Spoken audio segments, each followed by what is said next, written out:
Hola chicos, buen día. Espero que se encuentren muy bien desde sus casas, que estén estudiando mucho, que se estén cuidando. Bueno, ustedes ya saben que estas son las medidas que hemos decidido tomar. Me acojo a su solicitud, entendiendo pues que esta forma de explicación es mucho más fácil para ustedes en cuanto a la fisiología. Entonces vamos a continuar con la temática de las hormonas. Vamos a hablar de esas respuestas hormonales al ejercicio y vamos a empezar mencionando algo sumamente importante. Es que con respecto de las hormonas y al ejercicio hay dos aspectos fundamentales. El primer aspecto es que las hormonas permiten el paso de un estado de equilibrio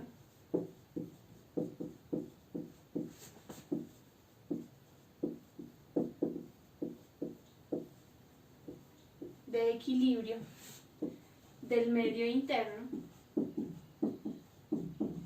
Podría entenderse pues que es una situación de reposo hacia uno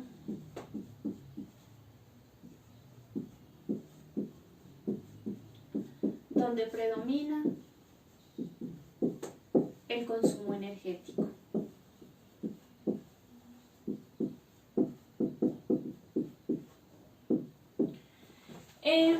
¿Cómo podríamos explicar esto? Bueno, básicamente cuando nosotros nos encontramos en estado de reposo, ¿cierto?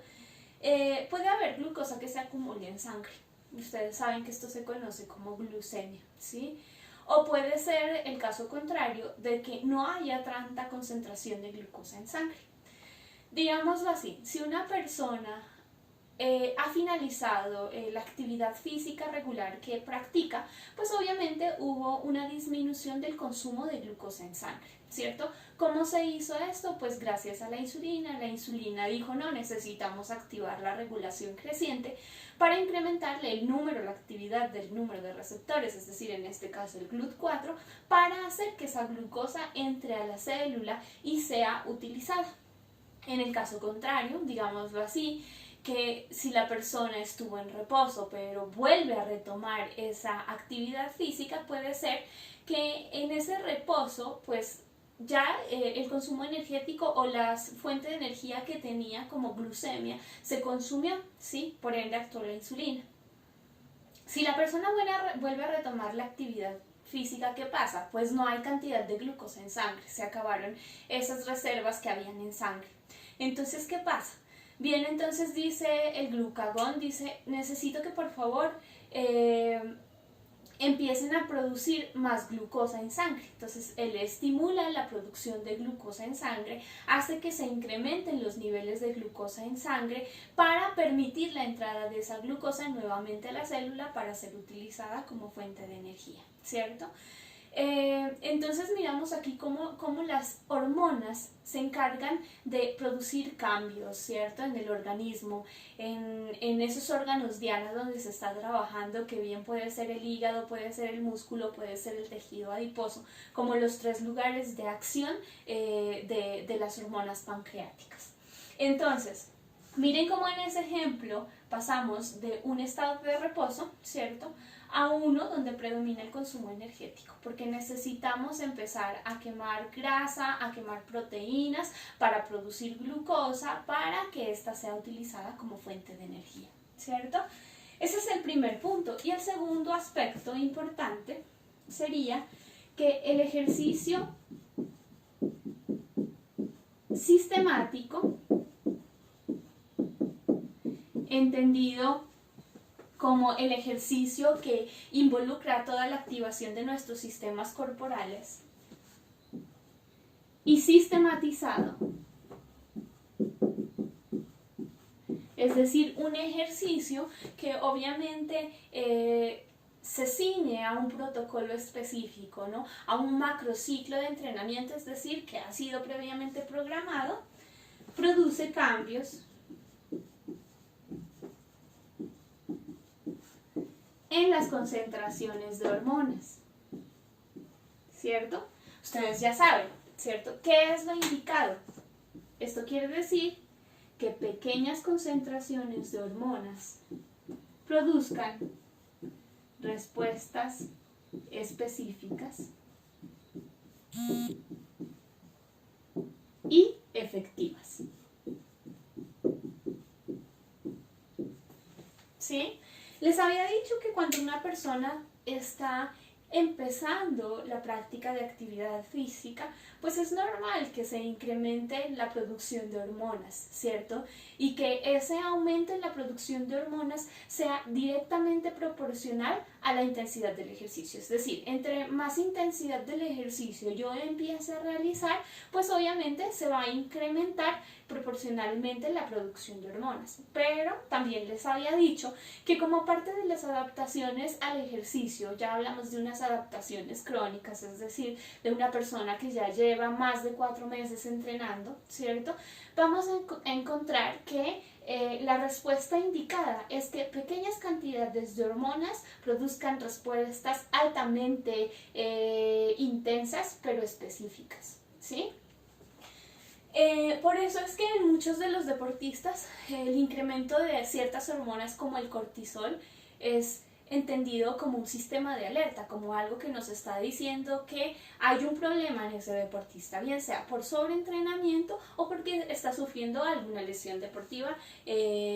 Una lesión deportiva puede ser un esguince, un desgarro y demás. Bueno, creo que estos dos aspectos son fundamentales, ¿sí? Entender que esas hormonas nos hacen ese cambio de un estado de reposo a uno donde predomina el consumo energético. Les hice el ejemplo como las hormonas pancreáticas, sin embargo son muchas. Las catecolaminas, por ejemplo, también hacen que si nosotros empezamos a practicar actividad física, la segregación de adrenalina pues produzca respuestas como el incremento de la frecuencia cardíaca o del consumo de energía, ¿cierto? Y obviamente que todo un programa de ejercicios bien protocolizado y que ha tenido un periodo largo de aplicación por encima de 4 meses, es decir, como respuesta crónica al ejercicio, es que pequeñas concentraciones nos produzcan respuestas eficaces. Bueno.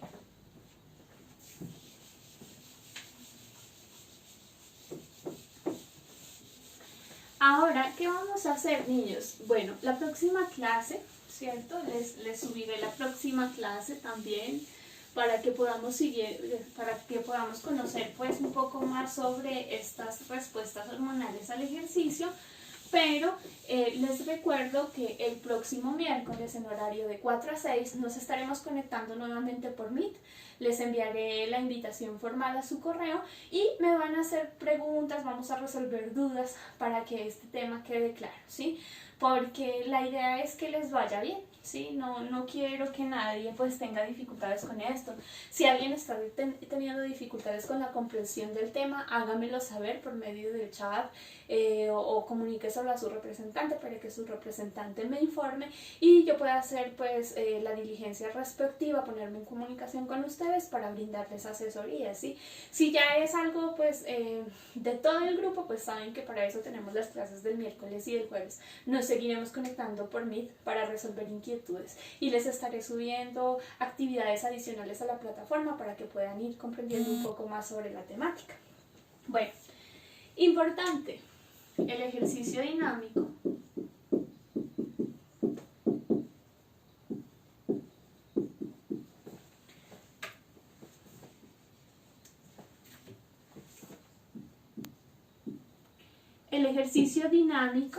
¿cierto? Clasifica las hormonas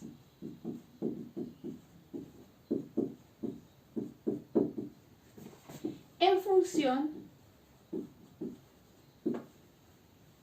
de su acción sobre el metabolismo.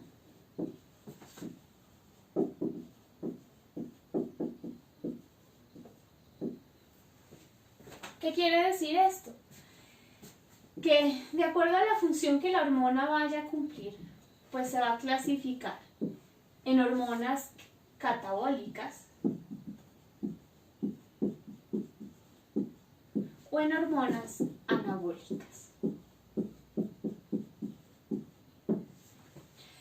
Hay una característica, bueno, primero recordemos la definición, ¿cierto? Acuérdense que las hormonas catabólicas son aquellas que se encargan de transformar biomoléculas complejas en moléculas más simples. Es decir, yo estoy hablando aquí de un proceso de degradación. ¿Sí? Mientras que las hormonas catabólicas son aquellas que se encargan de transformar moléculas simples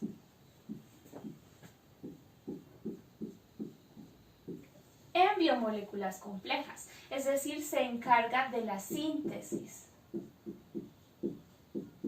o formación.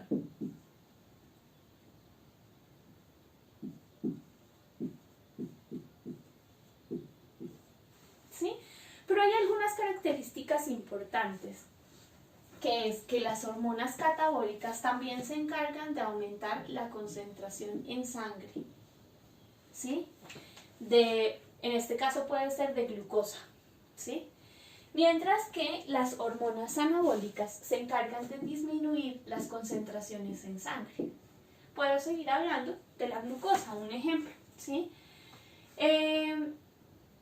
Si seguimos hablando de la insulina y el glucagón, entonces miren que si yo hablo de que la glucosa se encarga de disminuir concentraciones en sangre, ¿cierto? De la glucemia, pues estoy diciendo que esta insulina es una hormona anabólica, es una hormona que se encarga de la síntesis. Ya vamos a ver de qué productos o macronutrientes.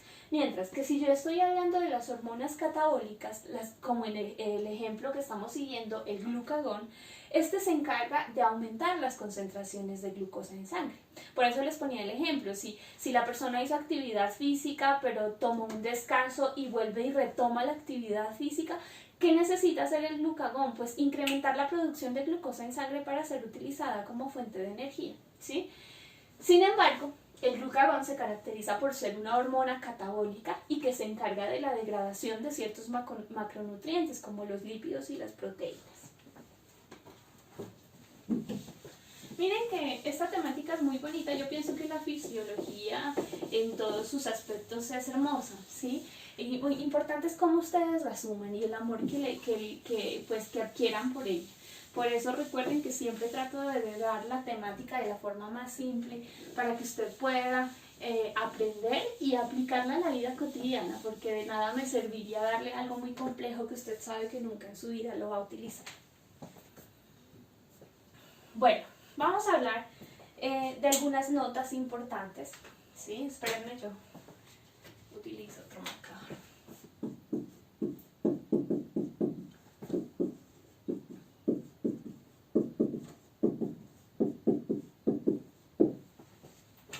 Lo primero es saber que los niveles hablando, cuando estoy iniciando el entrenamiento o la preparación física de cualquier persona, los niveles hormonales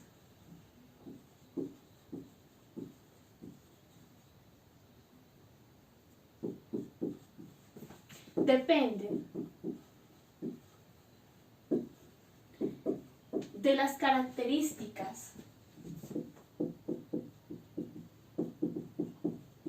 del ejercicio en intensidad y duración.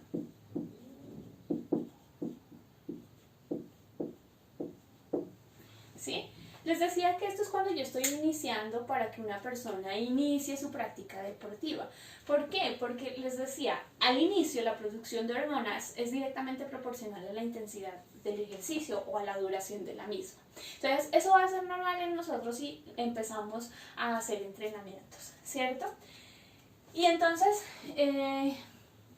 podría decir también que inicialmente,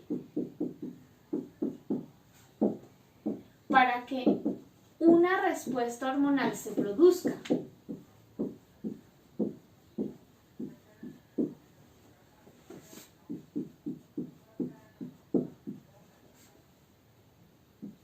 necesito que el ejercicio submáximo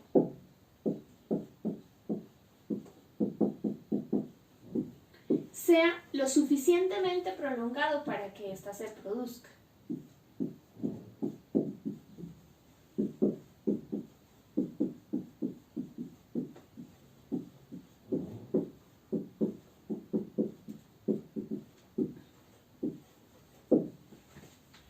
Les voy a dar un ejemplo para que me puedan entender este enunciado, ¿sí? Si yo estoy haciendo una práctica deportiva inicial, normalmente, perdonen chicos, ¿qué es lo que pasa en el cuerpo? Cuando usted está haciendo una práctica deportiva, en el cuerpo empieza a incrementarse la frecuencia cardíaca, ¿sí? Y ese aumento de la frecuencia cardíaca es directamente proporcional, por así decirlo, a la cantidad de sangre que se está produciendo en el cuerpo. Es decir, se incrementa el gasto cardíaco, ¿sí? Se incrementa la cantidad de sangre que está circulando en el cuerpo, porque cada vez que hay más latidos del corazón, pues se expulsa más cantidad de sangre en el cuerpo. Entonces podríamos decir que un ejercicio físico prolongado, estamos hablando de un ejercicio dinámico, ojo, ¿no? Un ejercicio físico prolongado, digamos que usted se fue a trotar 1 hora, ¿cierto? ¿Qué va a producir? Va a producir aumento de la frecuencia cardíaca, aumento del flujo sanguíneo, ¿cierto? Y obviamente, ¿qué va a pasar? Va a haber un momento en el que el cuerpo humano le dice a usted, no, ya no puedo producir más cantidad de sangre, ¿sí? Eso está haciendo alusión a la frecuencia cardíaca máxima, ¿sí? Es la mayor cantidad de sangre que se puede producir en el cuerpo. Entonces, se aumentó esa frecuencia cardíaca, llegó a una frecuencia cardíaca máxima y obviamente llegamos a un aumento en la producción de flujo sanguíneo. Pero ¿qué dice el cuerpo? El cuerpo le va a decir, oiga, yo ya no puedo albergar tal cantidad de sangre, ¿sí? O sea, haga algo porque no puedo seguir produciendo más sangre, porque no hay dónde ponerla, por así decirlo, ¿sí? Entonces, el cuerpo humano es tan perfecto que la respuesta que va a hacer es filtrar plasma de la sangre.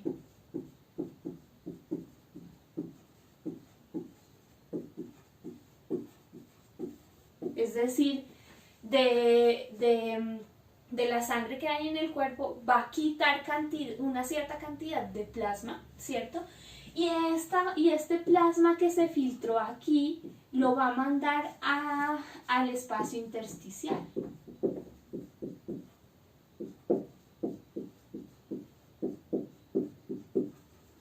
¿Sí? ¿Y qué va a pasar ahí? Pues obviamente cuando ya está en este espacio intersticial es más fácil eliminarlo. ¿Cómo lo elimina? Pues lo va a eliminar en forma de sudor. ¿Sí? Miren ahí la importancia de dejar que hayan esos procesos de termorregulación en el cuerpo. Cuando usted está sudando es porque en algún punto usted llegó a su frecuencia cardíaca máxima, el cuerpo hizo el proceso de hacer la filtración de cierta cantidad de plasma, mandarlo al espacio intersticial para que sea eliminado por el sudor. Otra forma de eliminarlo es por la orina, ¿ya? Entonces nos damos cuenta que esos procesos de termorregulación son importantes. ¿Qué está errado? Está errado el hecho de que la gente siga pensando que para usted bajar de peso y quemar grasa corporal tenga que utilizar bolsas plásticas negras. ¿Sí? Entonces, por lo general usted mira que a la gente le ponen las bolsas plásticas negras y lo ponen a hacer ejercicio, o las señoras que quieren bajar de peso se envuelven en estas bolsas plásticas. Eso es muy perjudicial. A usted le puede dar un golpe de calor que incluso lo puede llevar a la muerte. ¿Por qué? Porque no está dejando que el proceso de termorregulación, que es tan importante para el cuerpo, suceda de la forma en cómo tiene que suceder. Sí, es cierto, esto se ha visto o tal vez ustedes lo han visto en personas que hacen entrenamientos, pueden ser los boxeadores, porque ustedes saben que ellos tienen que llegar a un peso a un peso pues en el que se inscribieron, en la categoría que se hayan inscrito, para poder competir. Si ellos están por encima o por debajo de ese peso, quedan desclasificados, ¿sí? La situación en estos casos es que puede quedar desclasificado todo el grupo, ¿sí? Digamos, si selección Antioquia se presenta y uno de los deportistas no da con el peso, posiblemente corre el riesgo de que todos sean desclasificados, como en el taekwondo, por ejemplo, ¿sí? Entonces, ¿qué hacen ellos? Como estrategias que en realidad están muy mal aplicadas, pues para poder cumplir con el peso, con la categoría y para que el grupo no sea desclasificado, a veces utilizan estas técnicas que obviamente están muy mal para hacer que la persona baje de peso, pero no por la quema de grasa, sino por la cantidad de líquido que ha perdido en el cuerpo, ¿sí? Entonces, es poner en riesgo al deportista, es poner en riesgo la vida del deportista. No deberíamos llegar pues a utilizar ese tipo de estrategias porque no están bien. Entonces tengan cuidado con eso. Si ustedes miran que hay personas que lo están haciendo, que lo sigan haciendo, háblenle de por qué no es importante utilizar esas bolsas plásticas, ¿cierto? Además de que es muy claro, o sea, si usted con el sudor sería sinónimo de que está quemando su grasa corporal, usted no sudaría agua, sino sudaría grasa, ¿cierto? Bueno, en este caso, cuando miren que el cuerpo trata de recuperar un estado de equilibrio, ¿cierto? Entonces, ¿qué pasa? Después de que se ha producido todo esto, pues esto va a ser eliminado como sudor y orina, les decía. Pero para que esto se dé, pues necesita de unas hormonas. En este caso, ¿cuáles son las hormonas? Las hormonas que trabajan para el equilibrio hidroelectrolítico del cuerpo son la aldosterona,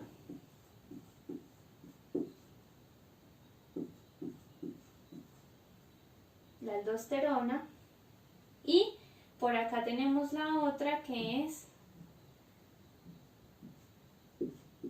la hormona antidiurética, el ADH, ¿cierto? Bueno, entonces, ¿qué hizo aquí el cuerpo? El cuerpo humano trató de recuperar su estado de equilibrio, ¿cierto? ¿Y cómo lo hizo? Con la utilización de dos hormonas, la aldosterona y el ADH, para recuperar ese volumen sanguíneo normal, ¿sí? Más adelante les explicaré cómo sucede toda esta parte del equilibrio hidroelectrolítico del cuerpo porque es un poco más profunda. Yo traté de resumirlo aquí para que me entendieran esta parte. Vamos a hacer un recorderis. Sabemos que inicialmente cuando usted está empezando con el entrenamiento, los cambios en los niveles hormonales dependen de las características del ejercicio en intensidad o en duración, ¿cierto? Y podemos decir que para que una respuesta hormonal se produzca, necesita que ese ejercicio se prolongue en el tiempo, ¿cierto? Para que se produzcan este tipo de respuestas. Ponemos el ejemplo, una persona empieza a practicar ejercicio físico, podemos decir que esa persona se fue a realizar un trote por 60 minutos, ¿cierto? Y hubo un momento, obviamente como respuesta se aumenta la frecuencia cardíaca, aumenta el flujo sanguíneo hasta que llega a la frecuencia cardíaca máxima, que es el tope de sangre que puede albergar el cuerpo humano. En ese momento necesita que se produzca una respuesta. ¿Cuál es la respuesta? Que se filtre cierta cantidad del plasma para ser eliminado. Este plasma se pasa pasa al espacio intersticial y posteriormente es eliminado como sudor. Entonces miramos que en respuesta a eso pues bajan los niveles del volumen sanguíneo nuevamente para recuperar su estado de equilibrio. ¿Quién lo hace? Dos hormonas, las mineralcorticoides, aldosterona y ADH. Más adelante les explicaré con más detalle. Bueno, vamos a hacer ahora un pequeño cuadro comparativo de ciertas hormonas que se encargan, por decir, las principales hormonas que se encargan del ejercicio. Y vamos a clasificarlas con lo que les había acabado de mencionar, que las hormonas no solamente se clasifican como catabólicas y anabólicas, sino que también tienen muchas formas de ser clasificadas, como esteroides y no esteroides y demás. Entonces vamos a hablar de la acción general de las hormonas implicadas en el metabolismo energético.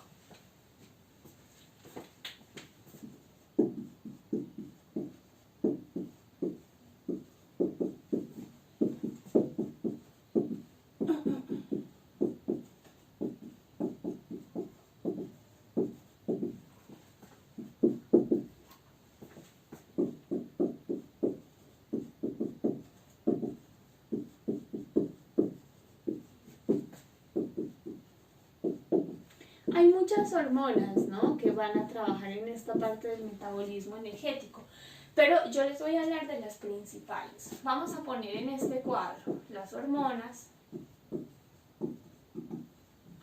Vamos a colocar la función y vamos a colocar además el lugar de secreción.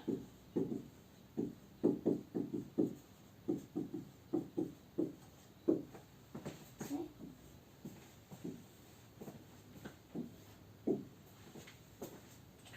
Vamos a empezar con las hormonas pancreáticas.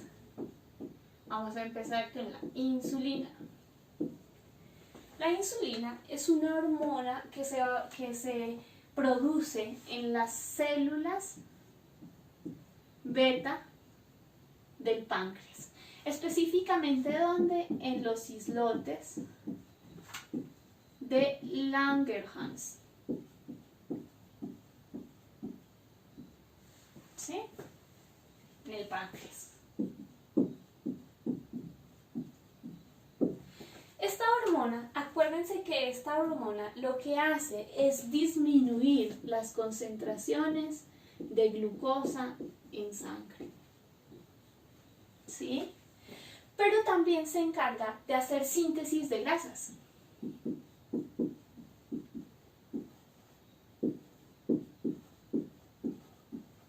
Ustedes entonces empiezan a asociar lo que yo les comentaba ahora de las hormonas catabólicas y anabólicas, de que las hormonas anabólicas lo que hacen es disminuir concentraciones en sangre y que las catabólicas aumentan concentraciones en sangre. En la plataforma les subí también un pequeño cuadro para que completen y puedan clasificar cuál es catabólica y cuál es anabólica. Bueno, vamos con el glucagón. Este glucagón se produce también en las células alfa del páncreas.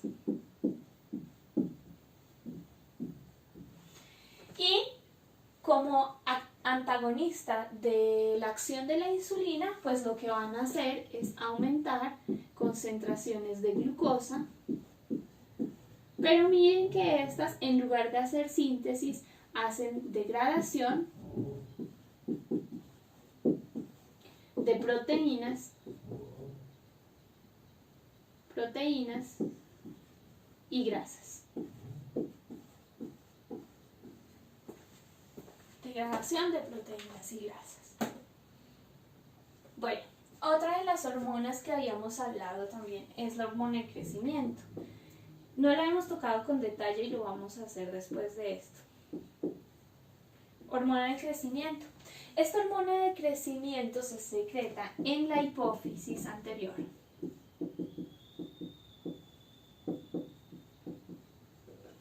¿Sí? ¿Y cuál es su función? Esta tiene que ver con el crecimiento de órganos y tejidos. Se caracteriza esta hormona porque disminuye el uso de carbohidratos. Podríamos decir entonces que disminuye el ritmo de utilización de carbohidratos.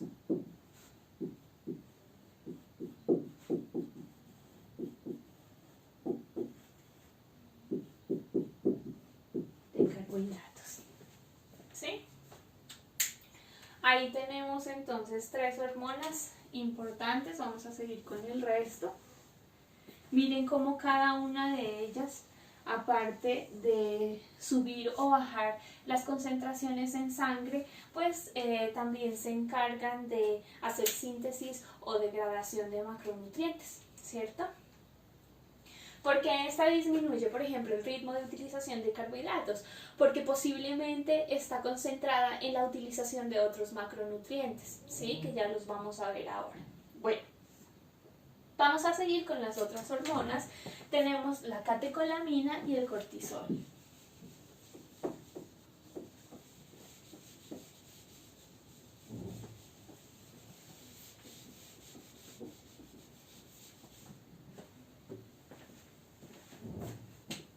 catecolaminas. Ya saben que su lugar de secreción va a ser la médula suprarrenal.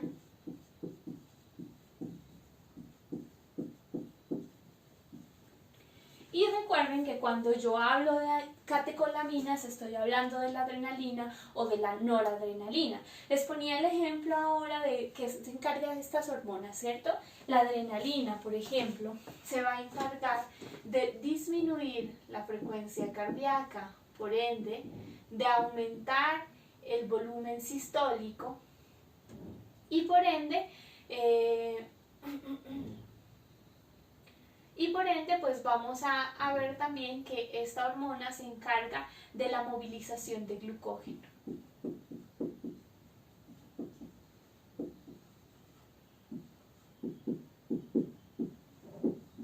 Para su posterior utilización.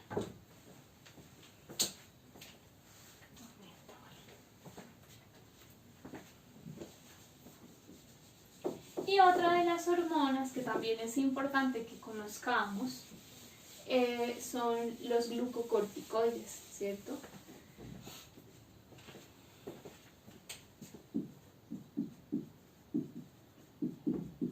Ustedes los pueden encontrar como cortisol o corticosterona. Estos glucocorticoides pues se van a secretar en la corteza suprarrenal y se va a encargar del metabolismo de los 3 macronutrientes.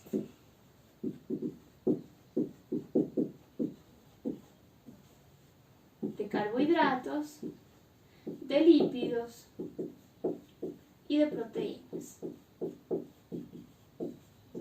¿Sí?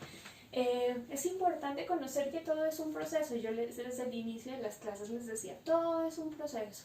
Y una cosita va llevando a la otra y a la otra y a la otra, ¿cierto? Es como una cadena. Pero para eso necesitamos comprender muy bien la bioquímica o química básica, que fue lo que miramos al inicio. Miren cómo estos macronutrientes por sí solos no funcionan. Precisan de la acción de alguna hormona para su síntesis, degradación y utilización como fuente de energía. Bueno, espero que hasta ahí vayamos claros. Vamos a empezar a hablar de las hormonas pancreáticas con más detalle.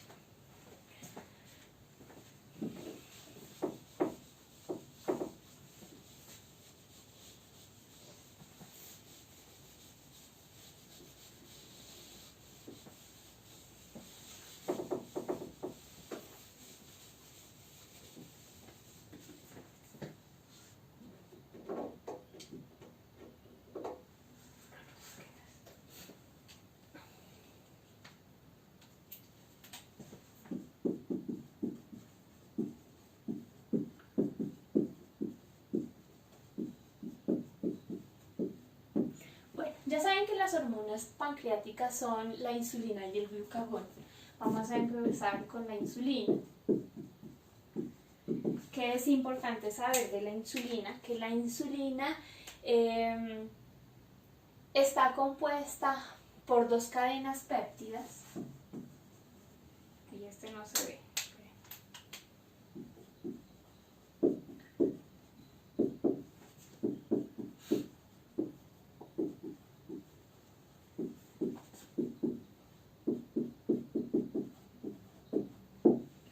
Unidas por puentes disulfuro.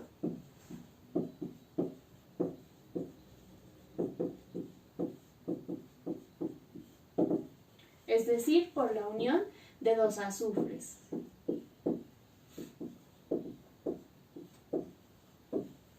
¿Sí? 2 cadenas péptidas unidas por puentes disulfuro. ¿Cuándo va a producir su respuesta? La insulina activa su respuesta o responde cuando hay aumento de concentración, en este caso de glucosa, en sangre. Les decía, cuando la glucosa se acumula en la sangre, pues no hay otra forma de evacuarla sino por la acción de la insulina, ¿no? Recuerden que esa insulina lo que hace es una regulación creciente, porque lo que va a hacer es aumentar el número de los GLUT4 para que la glucosa pueda entrar con más facilidad a la célula, ¿cierto? Entonces, solo en este caso se va a activar la respuesta de la insulina. Y es importante conocer que su respuesta es bifásica. ¿Sí?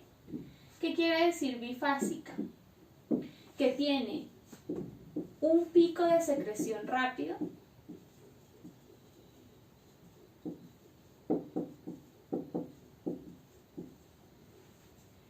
que perdura hasta la supresión del estímulo.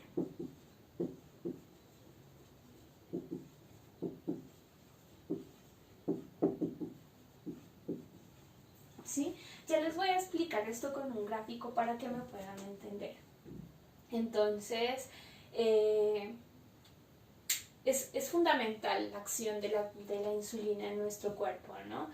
Les voy a poner un ejemplo de una persona que tiene diabetes. Esta persona pues no va a producir insulina, ¿sí? Entonces, ¿cuál es el riesgo en ella? Que la glucosa se siga incrementando e incrementando en sangre y que a través de la sangre ella vaya a llegar a tejidos muy sensibles como los ojos, los vasos y los nervios, y esa cantidad de glucosa en sangre puede ser destructiva, ¿sí?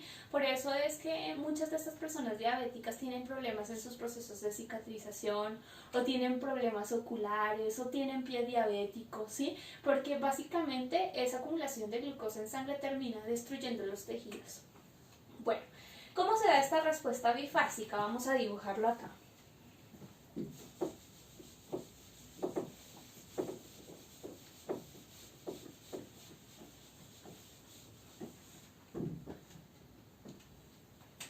Tenemos aquí,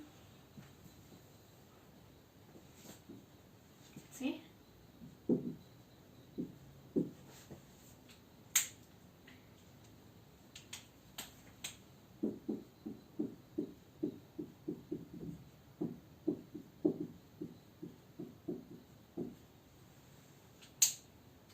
Miremos acá, entonces un pico de secreción rápida, tiempo, y pongámosle aquí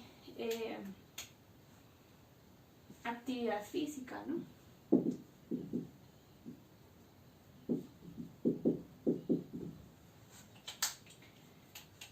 Miren acá, este es el pico, ¿sí? Desciende, pero solo frena cuando se termina el estímulo de que es necesario disminuir esa cantidad de glucosa en sangre, ¿sí?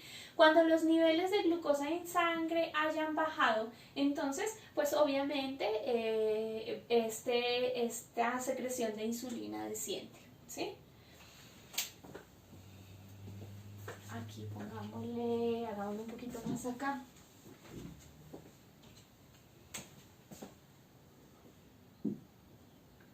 Supresión estímulo por descenso de concentración de glucosa en sangre, ¿sí? Entonces es ahí cuando definitivamente ella baja y vuelve a sus niveles basales. ¿Listo? ¿Es claro? Voy a quitar esto acá. Entonces, nuevamente, al inicio de la respuesta, esta hormona responde cuando se incrementan los niveles de glucosa en sangre. En ese momento inicial hay un pico de secreción rápida de la insulina que va a perdurar hasta que el estímulo desaparece completamente. ¿Cuándo desaparece ese estímulo? Cuando bajan las concentraciones de glucosa en sangre, ¿sí? Sería contrario, toda la respuesta antagonista va a ser del glucagón, ¿sí? Bueno.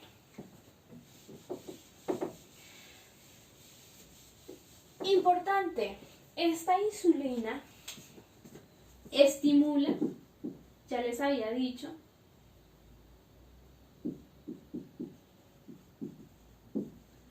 las reacciones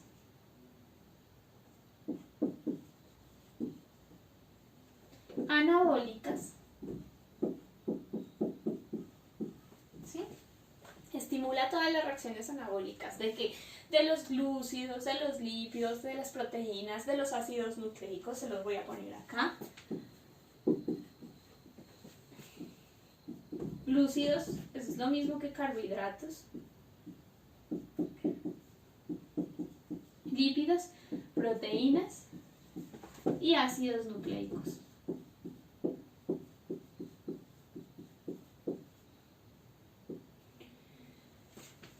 E inhibe las reacciones catabólicas.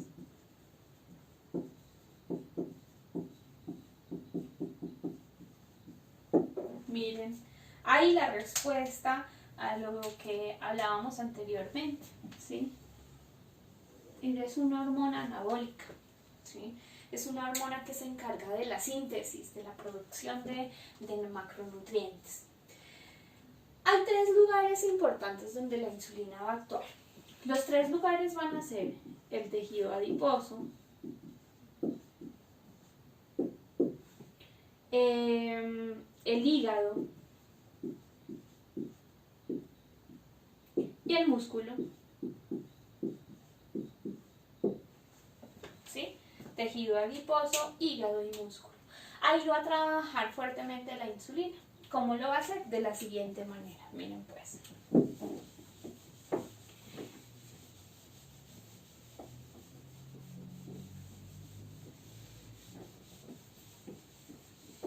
Espero que esto ya lo tengan ahí. Vamos a borrar.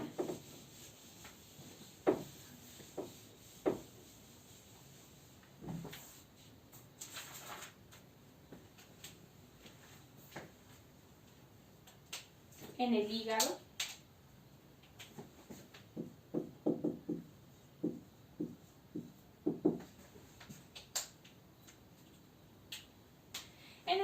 se va a encargar de la síntesis de glucógeno. Perdón.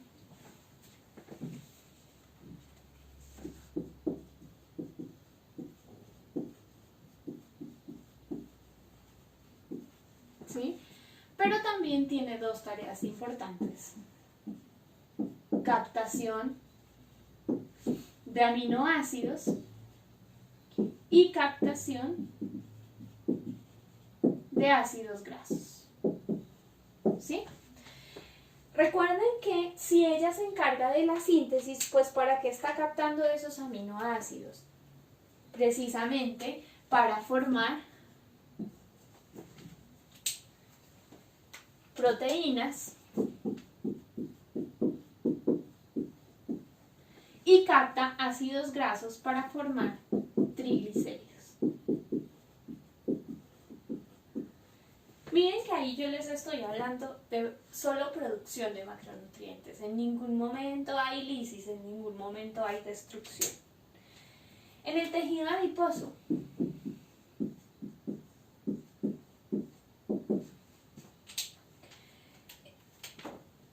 va a almacenar glucosa en el adipocito para su posterior utilización.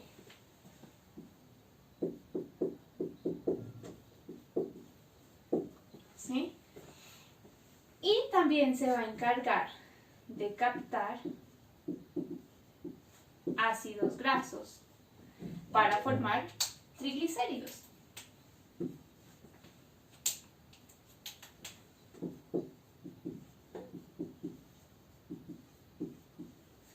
Y también capta aminoácidos para formar proteínas.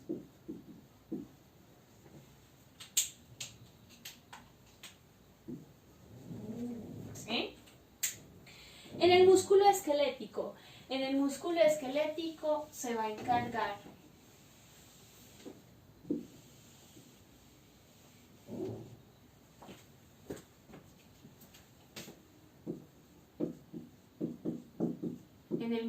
también se va a encargar de captar aminoácidos para formar proteínas y también se encarga de almacenar glucosa en forma de polímero de glucógeno.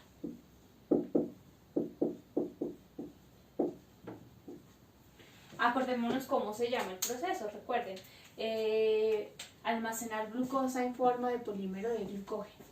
Eso es lo que nosotros conocemos como un proceso glucogenogénico. ¿Sí? Glucogenogénico. Les recuerdo que el proceso gluconeogénico es diferente, ¿no? Aquí es un proceso glucogenogénico, que es coger glucosa para almacenarla en forma de polímero de glucógeno y que puede utilizar la enzima que es la glucosa sintetasa. Y el proceso gluconeogénico es cuando se produce glucosa a partir de sustratos diferentes como el lactato, el glicerol, los ácidos, los aminoácidos, los cetoácidos. Y lo contrario a esto sería el proceso glucogenólico, ¿sí? O la glucogenólisis, ¿sí? La glucogenólisis sería la degradación de glucosa desde el polímero de glucógeno. Pero esto no lo hace la insulina. Bueno, ahí tenemos los 3 lugares donde trabaja la insulina: en el tejido adiposo, en el músculo y en el hígado. Son acciones propias de síntesis, de formación, les recuerdo.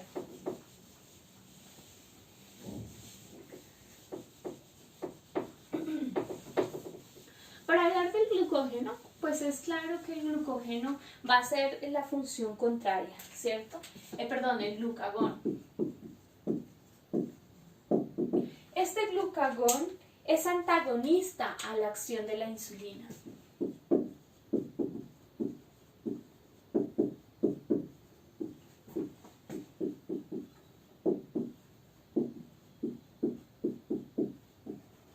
¿Sí? Es antagonista a la acción de la insulina. ¿Por qué? Porque estimula los procesos catabólicos e inhibe los anabólicos.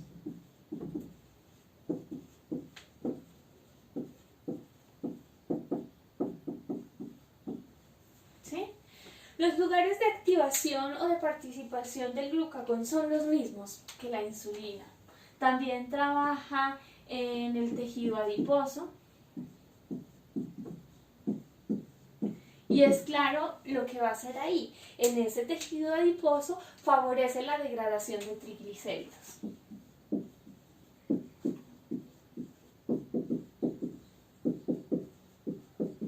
Pues ya saben a qué los va a descomponer. Los va a descomponer a ácidos grasos.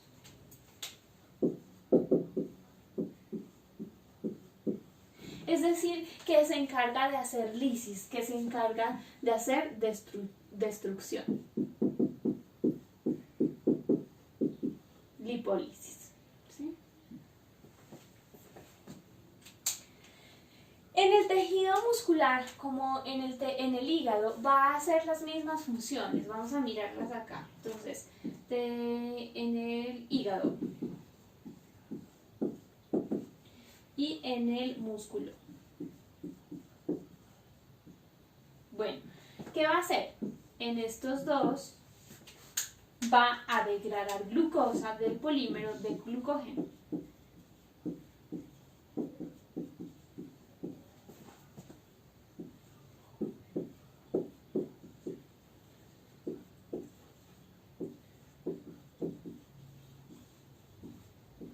¿Sí? Degrada glucosa desde el polímero de glucógeno. Recuerden que este proceso se conoce como proceso o se conoce como glucogenólisis. ¿Sí? Es lo contrario a lo que estaba haciendo la insulina. La glucogenogénesis aquí hace glucogenólisis, destrucción. ¿Listo? Entonces miren cómo las funciones explicadas de manera simple con respecto a la insulina y con respecto al glucagón. Bueno, espero que vayan claros hasta ahí. La facilidad pues de que ustedes puedan ver las clases en el video es que la puedan repetir hasta que puedan comprender con facilidad. Y si no, pues seguiremos resolviendo las dudas en la clase del miércoles. Vamos a conocer qué pasa con esa respuesta cuando está el ejercicio aplicado en estas hormonas, ¿no? Principalmente a la insulina, porque yo pienso que nuestra labor en la prescripción de ejercicio es lograr que una persona que tiene diabetes o que es propensa a sufrir este tipo de problemas metabólicos, pues se vuelva tolerante a las concentraciones de glucosa en sangre y por ende tolerante también a la insulina.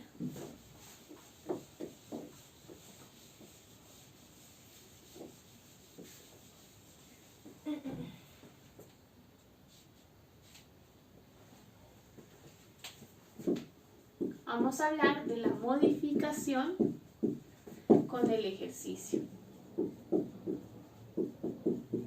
Entonces, tenemos que cuando estamos haciendo un ejercicio submáximo,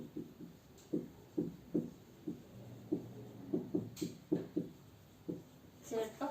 Obviamente puede ser prolongado por 1 hora.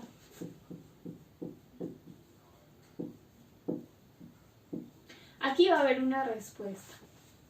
Y esa respuesta va a ser la disminución de la concentración de glucosa en sangre, ¿cierto? Y por ende también va a haber una disminución en la producción de insulina.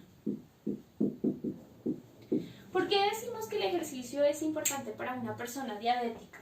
Porque si usted está, digamos, sin hacer ningún tipo de actividad física, pero hay un incremento de la glucosa en sangre, hay un incremento de la glucemia, ¿cierto? La insulina sí hace el mismo proceso de regulación creciente, de incrementar el número de receptores para evacuar esa glucosa que está en sangre y transmitirla a la célula para ser utilizada como fuente de energía. Sin embargo, ¿qué pasa? Si una persona está practicando ejercicio, ¿sí? Si está practicando actividad física, no precisa tanto de la insulina, porque como está consumiendo energía, está quemando la glucosa que ya está dentro de la célula, pues dice, no, siga la glucosa que está en sangre porque la necesito para seguir trabajando. Entonces la glucosa va entrando progresivamente a la célula y no precisa tanto de la insulina, ¿sí? Entonces miren que un ejercicio submáximo prolongado disminuye las concentraciones de glucosa en sangre, sí, porque la estamos utilizando como fuente de energía, pero también disminuye la producción de insulina, ¿sí? O sea, no precisa tanto de la insulina, ¿sí? Y si necesita de ella, pues va a necesitar, sí, pero en pequeñas cantidades, ¿sí? Si el ejercicio se prolonga,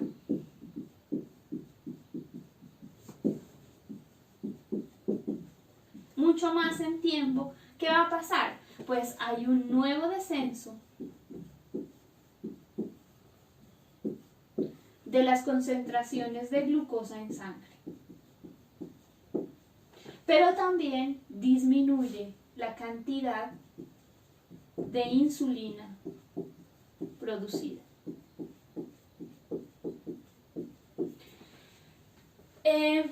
Les pongo un ejemplo, yo les decía, ¿no? Haga de cuenta que usted va a pasar por una puerta y en esa puerta hay un portero. El portero es el Club 4. Si usted viene solito, el portero le dice, sí, claro, siga, por aquí puede entrar. Pero si usted viene con mucha gente, en este caso hablando o haciendo un símil con la glucemia, el portero le dice, no, un momento, aquí no pueden entrar todos al tiempo. Yo necesito que otro portero me ayude, entonces viene otro portero, puede abrir otra entrada, por así decirlo, y entonces ellos van permitiendo el ingreso de las personas, ¿cierto? Entonces miren lo que les estaba mencionando, si usted está practicando ejercicio, ¿cierto?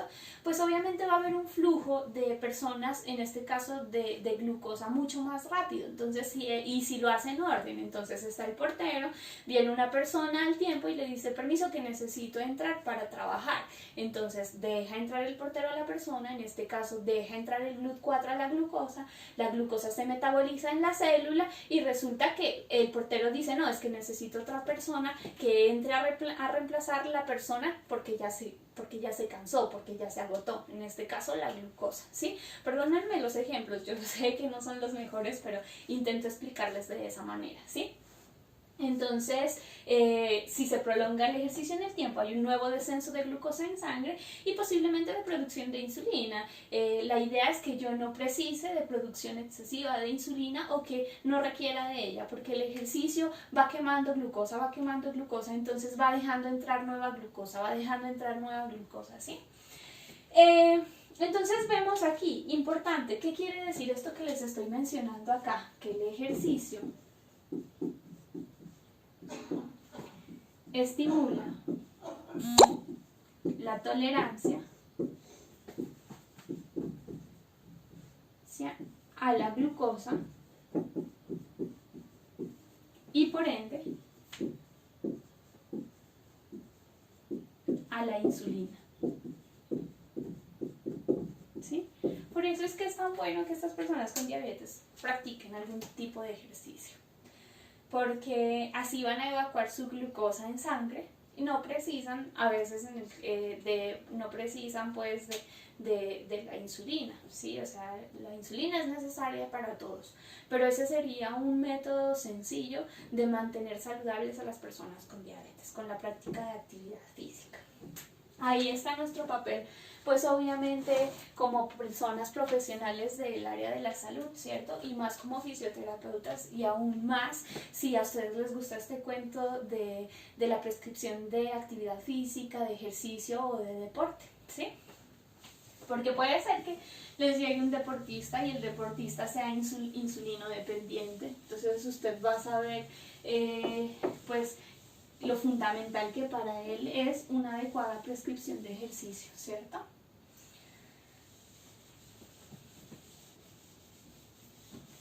Bueno, vamos a seguir con otra hormona.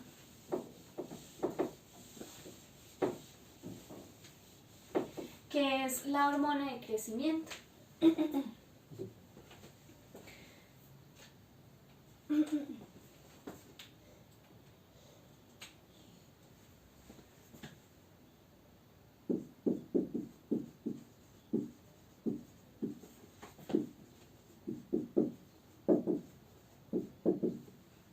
A veces en la literatura la pueden encontrar como HG, porque está en inglés, ¿cierto? Bueno, esta hormona de crecimiento es una hormona, también puede ser denominada somatotropina, ¿sí? La pueden encontrar en la literatura como hormona de crecimiento o somatotropina. Esta somatotropina es una hormona formada por 191 aminoácidos. ¿Sí? ¿Y de qué se va a encargar? Se encarga del crecimiento de todos los órganos y tejidos del cuerpo.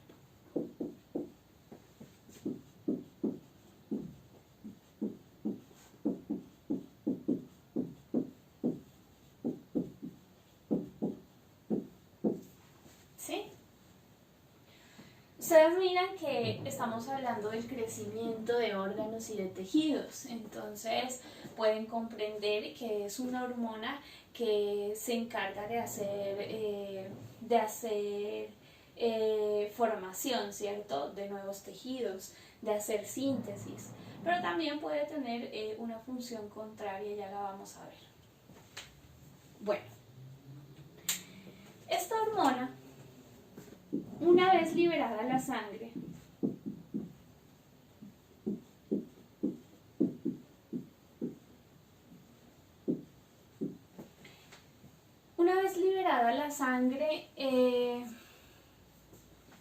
desde la hipófisis anterior,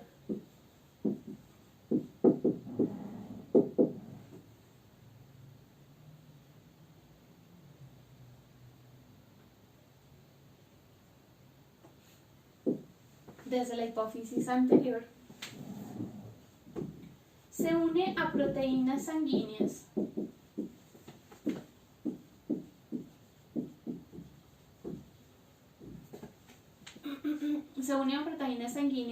que la llevan por la circulación hasta el órgano diana donde va a realizar su acción.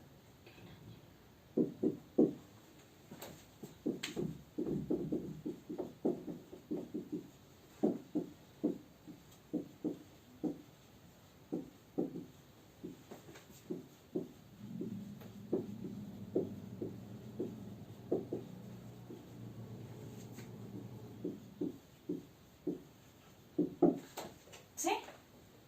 Entonces, se va por la circulación, se une a proteínas sanguíneas que pueden hacer las veces de receptores y estas las van a llevar hasta el órgano diana, ¿cierto? Ahí se unen con el receptor específico para desencadenar una serie de acciones que ya las vamos a conocer. Sin embargo, es preciso entender que esta hormona de crecimiento precisa de un buen estado nutricional y precisa de otras hormonas como la insulina, ¿cierto?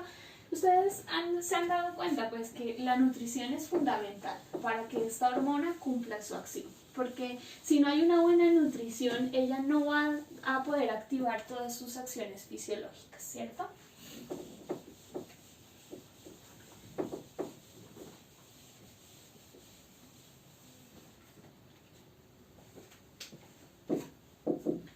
A nivel hepático, en presencia de insulina,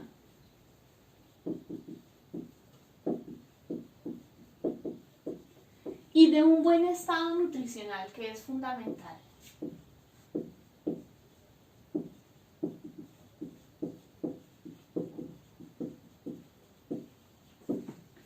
la hormona de crecimiento forma pequeñas proteínas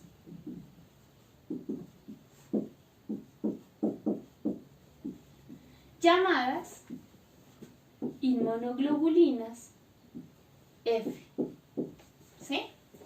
Esas inmunoglobulinas F se desplazan por circulación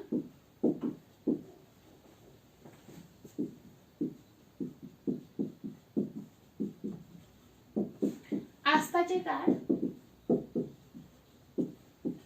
al órgano diana.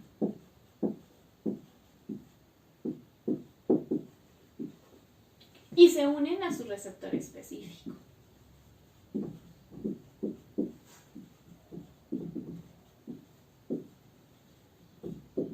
Recuerden que siempre va a haber una respuesta cuando se produzca el complejo hormona-receptor, ¿cierto? En este caso, pues en el órgano diana donde se vaya a producir el crecimiento. Puede ser el condrocito, puede ser el osteocito, puede ser en el músculo, en la placenta, donde ella vaya a actuar, ¿cierto? Y una vez se une a su receptor específico, desencadena sus acciones fisiológicas.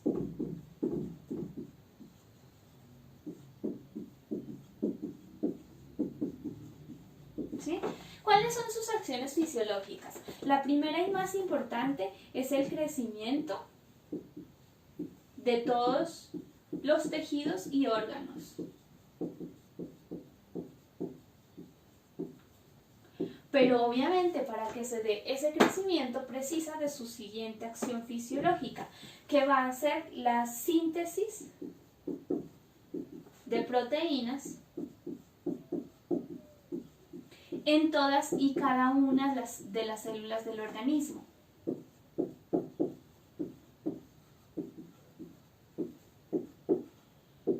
En todas y cada una de las células del organismo.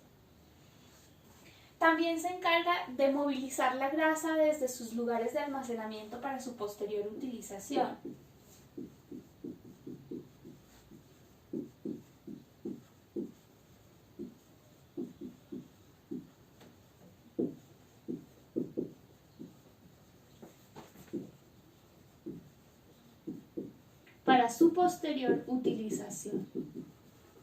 Y miren entonces cómo esta hormona de crecimiento se encarga de utilizar otro macronutriente diferente a la glucosa, la grasa, ¿cierto? Entonces, ¿qué pasa? Cuando él empieza a movilizar grasa para posteriormente ser utilizada como fuente de energía, produce un efecto ahorrador de glucosa en todo el cuerpo. Esa es la siguiente función.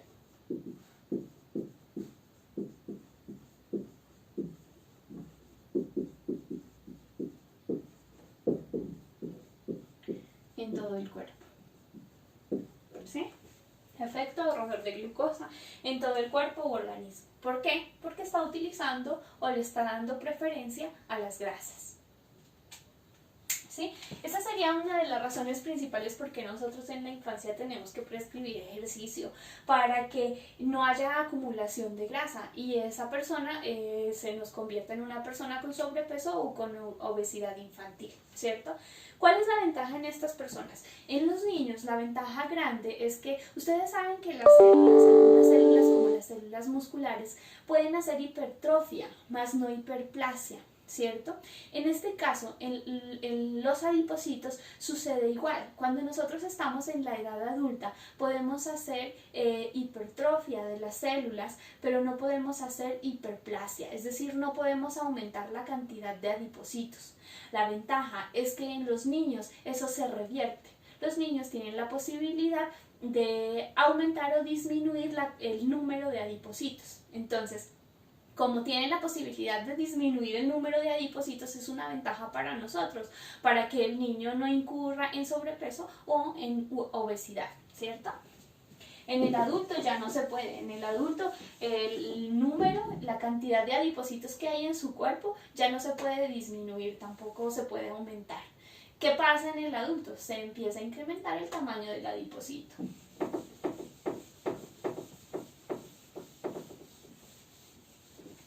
Bueno, otra de las funciones que es sumamente importante va a ser el crecimiento de huesos largos hasta que las epífisis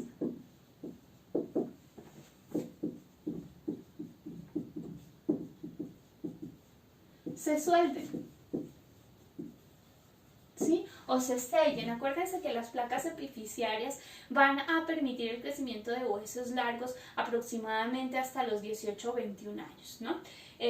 Una vez esas placas se cierran, pues ya es imposible que esta persona siga creciendo en altura. ¿Listo? Y para eso también precisa, si estamos hablando del sistema óseo, el aumento en el número de osteoblastos, ¿cierto? Esas células formadoras de hueso, ¿sí? Y también vamos a tener el incremento de la masa muscular.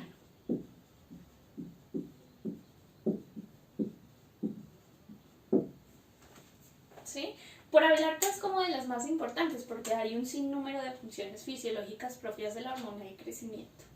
Ya saben, síntesis de proteínas, movilización de grasa, le da preferencia a las grasas, por ende hace un efecto ahorrador de glucosa en el cuerpo, permite el crecimiento de huesos largos, aumenta el número de osteoblastos y permite el incremento de la masa muscular.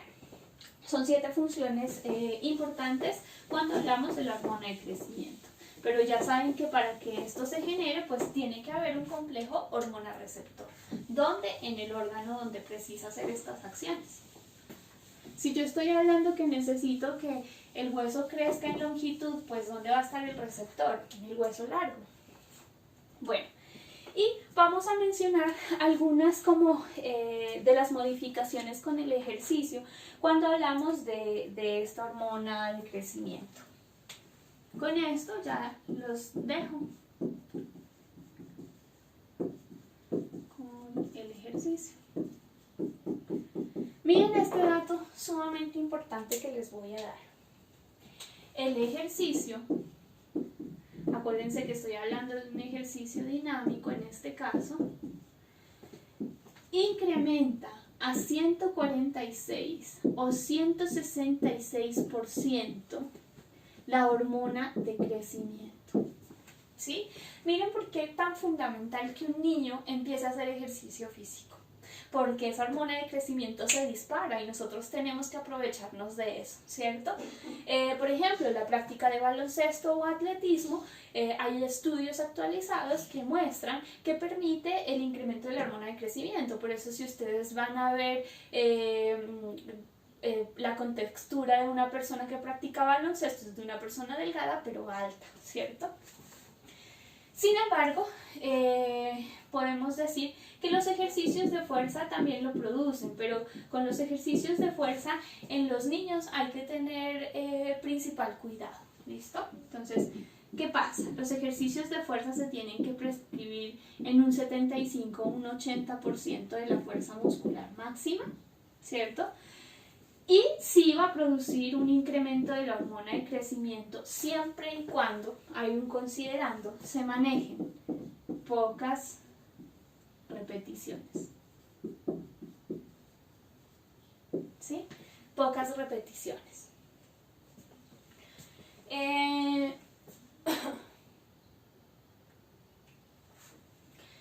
¿Por qué les digo que los niños hay que tener especial cuidado? ¿Por qué? Porque cuando ellos hacen levantamiento de fuerza, bueno, hay algunos mitos que dicen que los niños no pueden levantar pesas porque cuando realizan levantamiento de pesas o trabajo en máquinas, ellos se quedan chiquitos, ¿sí? Eso es falso. ¿Por qué ellos se quedan chiquitos?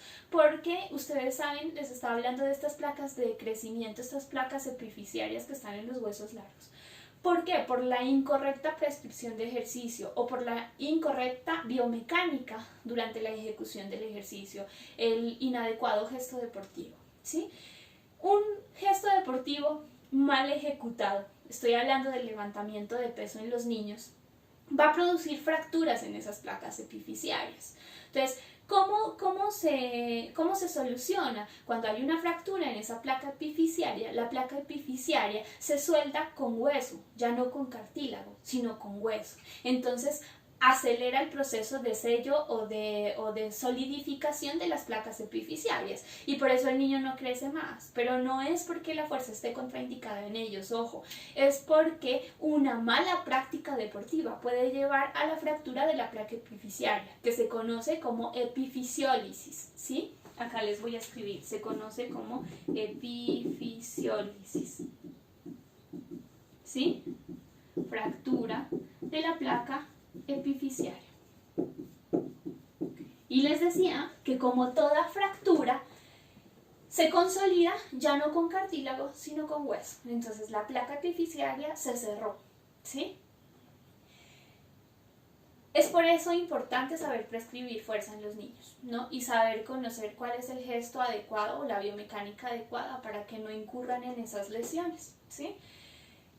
Bueno, les decía que la hormona de crecimiento se puede incrementar con ejercicios de fuerza siempre y cuando se manejen intensidades del 75 al 80%, pero que la clave está en trabajar en ellos pocas repeticiones.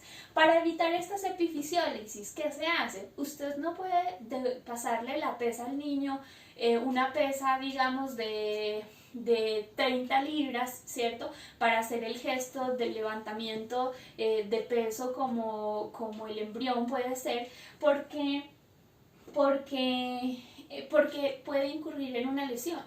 Lo primero que se hace en el niño trabajar es el gesto deportivo, ¿sí? Es la correcta biomecánica. Entonces, inicialmente usted simplemente le da una barra sin peso hasta que él haga bien el gesto deportivo. Cuando él ya tenga muy retroalimentado ese gesto deportivo, usted le empieza a subir carga, le empieza a subir peso para no lastimarlo, ¿cierto? Ojo, aquí hay algo importante. En ejercicios supramáximos en los niños,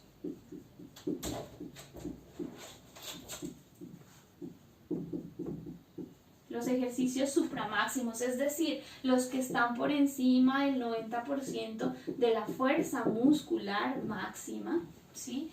¿Qué van a hacer? Ellos sí producen disminución en la producción de la hormona de crecimiento, ¿sí?